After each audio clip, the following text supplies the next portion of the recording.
يا وسهلا بيكم مملكة التكنولوجيا. ومن أكتر من 6 شهور دخلت أدور على الإنترنت على منتج غريب جدا، منتج مش فاهم قوي إزاي بيقدر يقدم الفيتشرز دي في الحجم الصغير ده. المنتج ده هو منتج رياضي، بس هو مش منتج بيتلبس حوالين إيدك ولا حتى حزام، ده عبارة عن دبلة، رينج، خاتم. والمنتج ده هو الترا هيومن رينج اير.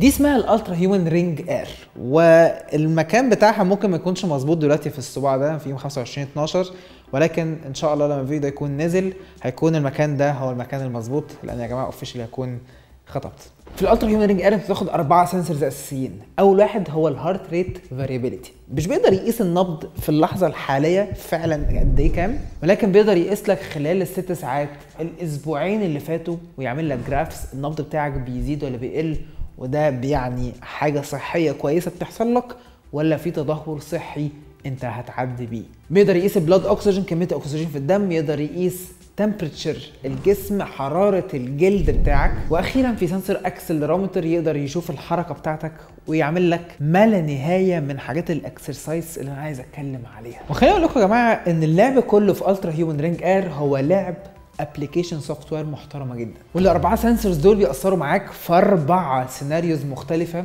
هتحس بقوه رينج صغيره جدا محطوطه حرفيا في ايدك، انت مش حاسس بيها معظم الوقت.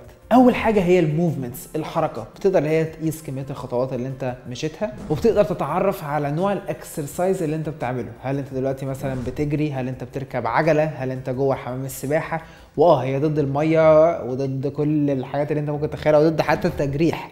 البتاع دي ما بتتجرحش بسهوله تماما. انا لابسها بقالي اكتر من شهر ومش شايف اي علامه تجاريح، وانا ببهدل الحاجه شويه. تاني حاجه هي سليب مونيتورنج، تقدر اللي هي تقيس جوده النوم بتاعك وتديك نصايح للنوم. خليني اقول لكم الفتره اللي فاتت انا كان عندي مشكله في فكره ان انا مش بحس ان انا سقعان وانا نايم، وبصحى الصبح عادي كده مخنف شويه، بنف وبدخل الحمام شويه، وبعد كده بعديها بساعه ساعتين جسمي بيظبط. ولكن عمري ما ادركت فكره ان انا عشان كده انا بسقع وانا نايم فحراره جسمي بتقل. البتاع ده قال لي ان حراره جسمك بالليل بتقل اكتر من 29، ايديك بتسقع جدا بالليل، ودي حاجه خطر، وانت محتاج تغطي نفسك اكتر عشان جوده النوم بتاعتك تتحسن. وما تستغربش، هو انت عادي ايديك ممكن تكون ساقعه ولكن جسمك يكون سخن. جسمك 37 تحت باطك او راسك او بقك يكون 37 مظبوط، ولكن ايدك ممكن تكون اسقع عشان هي عادي بتغسل ميه، ايدك بتسقع، رجليك ممكن تسقع، كل الحاجات دي. رقم 3 هي حاجه في الاكل، وهي فود ريكومنديشنز، تقدر هي تقترح عليك اكلات معينه، ولو انت حاطط الدايت بتاعتك كامله جوه الابلكيشن تقدر تقول لك ان انت دلوقتي حرقت كميه الكالوريز، ولكن محتاج تتحرك شويه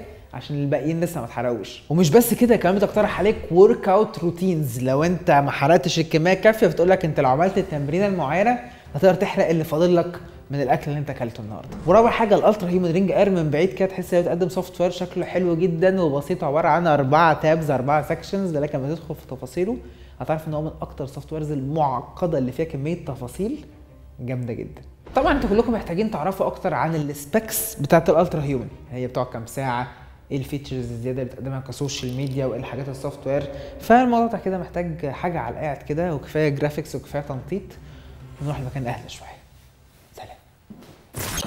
دول الالترا هيومن رينجز، وبغض النظر عن المنظر اللي مش لذيذ خالص، دول هؤلاء هما الرينجز. ده رينج سايز 9 وسايز 7، انا كنت جايب ليا انا وخطيبتي. المستقبله طبعا بالنسبه لي حاليا مش هشرحها في فيديو، بس ان شاء الله تكون دلوقتي تكون ما علينا.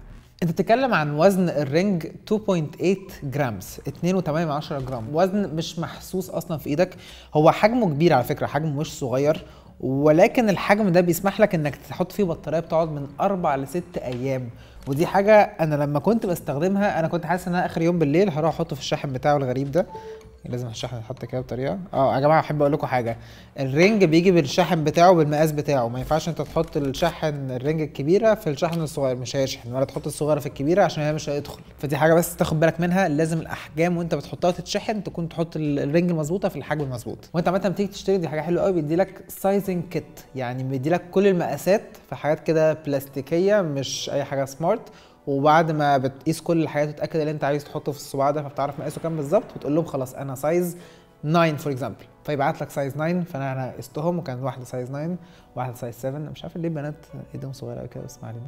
اول ما جاي بتاع ده في الاول قلت خلاص خليني كده على الساعه 8 بالليل بقى ابدا احطه في الشاحن، لقيت البطاريه بتاعته 80%، اللي هو طب احنا استهلكنا ايه في خلال اليوم عشان البطاريه في اخر يوم تبقى 80%؟ ده لسه قاعد معانا شويه، ودي حاجه تنافسيه الصراحه بينه مثلا والابل واتش اللي بتقعد يوم وساعتين مثلا، لكن ده بيقعد 6 ايام 5 ايام. على استخدامي كان 5 ايام استخدام تقيل. في 4 الوان من الرينجز دي. اللون الاولاني هو السيلفر، ده هو اسمه السبيس سيلفر، واللون الذهبي ده اسمه بايونيك جولد، وعندهم لونين تانيين. اللون التانيين هو واحد منهم مطفي شويه اسمه مات جراي، وده لون مشهور قوي، هتلاقي فيه دبل اصلا ناس متجوزه كتير نفس اللون المات جراي ده. والاستر بلاك ده لون اسود كده فخم. انا حبيت ان اروح لحاجه سيلفر شويه كده ريفلكتيف سنه، بس يعني حبيت ان انا برضو افصله عن يعني ان شاء الله يعني دبلة خطوبتي يعني كده، عشان حسيت ان انا ماشي.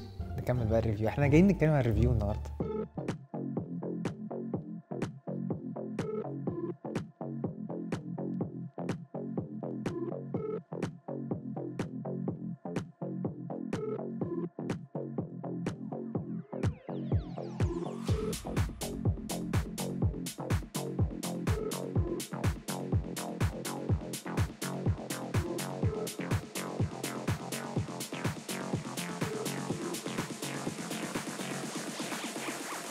الالترا هيومن رينج اير هو منتج يقدر يستوعب الميه لحد 100 متر، يعني تقدر تنزل بيه تعمل بيه غطس تحت الميه، ودي حاجه جامده. وبرده من الحاجات اللي كانت مخيفه بالنسبه لي قوي ان انا شخص يعني ايدي بتروح في كل حته بتخبط، يعني انا ماشي كده ماشي بخبط في الحيطه بالساعه. عملت خط فيها من اول اسبوع، اشتريتها السيريز 8 من سنه، وانا لابس الرينج بشيل استندات اضاءه حديد، فبخاف الاستند اللي هو يروح عامل لي خط فيها يجرحها لي، وده كان الموضوع قلقني الصراحه. انا بقالي دلوقتي شهر لابسها ومفيش ولا علامه واحده. هي ممكن يكون لونها مش زي ما انت طلعتها من العلبه اول مره، مجرد ما تمسحها بشويه كحول لونها بيرجع تاني زاهي وكده، ولكن كتجريح حقيقي باين فيها مفيش اي تجريح باين فيها. الجولد اعتقد يعني خطيبتي اكيد محترمه شويه في استخدامها عني، يعني مش شايف فيها ولا حاجه، بس انا هقول استخدامي ما شفتش اي حاجه حصلت في دي. وخليني اقول لك بس معلومه ان مفيش ولا واحده من دول هي الخامه بتاعتها، يعني السيلفر ده هي مش سيلفر حقيقي، والجولد دي هي مش ذهب 24 ولا 18 قيراط ولا اي حاجه من الحاجات دي خالص. دول يا جماعه هي الوان مطليه بالتنجستين او التنجستن، فهي الاطلاق بتاعها اطلاق محترم جدا مش بيبصم، وشكله الصراحه حلو. المفروض ساعات الشحن في الترا هيومن رينجز الرقم الرسمي هو من ساعه ونص لساعتين. انا في استخدامي لما جيت حطيت الشاحن اليو اس بي سي ده في الشاحن بكل الحاجات، الموضوع كان بياخد مني اكتر من كده بكتير، كان بياخد مني 3 ساعات 4 ساعات. فمش فاهم الارقام دي، ممكن يكون مستخدم راس شاحن مختلفه بفولت مثلا، هم عايزين فولت اقل منها ممكن، بس هو اخد معايا 4 ساعات عشان يتشحن. خلينا نلخص اللي احنا قلناه في معظم الفيديو ده. الالترا هيومن رينجز الرينج اير هي كسنسورز هي نفس السنسورز اللي ممكن تكون موجوده في الابل واتش، وكسعر هي سعرها $350. بينزلوا شويه تخفيضات في مش عارف في الكريسماس، بينزلوا تخفيضات في بدايه السنه، في مش عارف دخول المدارس بيعملوا تخفيضات $50 مثلا، ممكن تلاقيها في رينج 320 340. بس الموضوع هنا مختلف عن السمارت واتش بالنسبه لك. لو انت هتعتبرها سنسورز هي عباره عن الاربعه سنسورز اللي احنا اتكلمنا عليهم من شويه، ولكن في الحقيقه اللعبه اللي بيلعبوها الترا هيومن هي لعبه سوفت وير محترم بطريقه تهبل. من ضمن الحاجات كده انت عندك سوشيال ميديا مخصوصه للناس اللي بتستخدم الترا هيومن، تقدر تشارك فيها الارقام بتاعتك، تقدر تشارك فيها حاجات مختلفه. انا اول مره في حياتي اسمع كلام حاجه سمارت تقول لي محتاج تغيرها في حياتك وحياتي تتطور، زي ما اتكلمنا من شويه في نومي محتاج اتغطى كويس، حرفيا محتاج اتغطى كويس، ده هيحسن من جوده نومي، وده فرق معايا في نومي. طبعا احنا بنتكلم عن سعر مش رخيص تماما، بنتكلم عن منتج غالي زي ما قلنا بسعر ابل واتش اقل شويه، ابل واتش اس اي مثلا ولا حاجه. برضه عندهم تريدنج اوبشنز، انت ممكن مثلا تديهم الرينج القديمه بتاعتك وتاخد تخفيض $100 على الجديده، ده لو انت اوريدي بتشتري منهم زمان، بس انت اول مره تاخد التجربه دي، وتقريبا معظمنا بيكون اول مره يشوف تجربه سمارت رينج تركب في ايديه وتقيس له وتطور من حياته.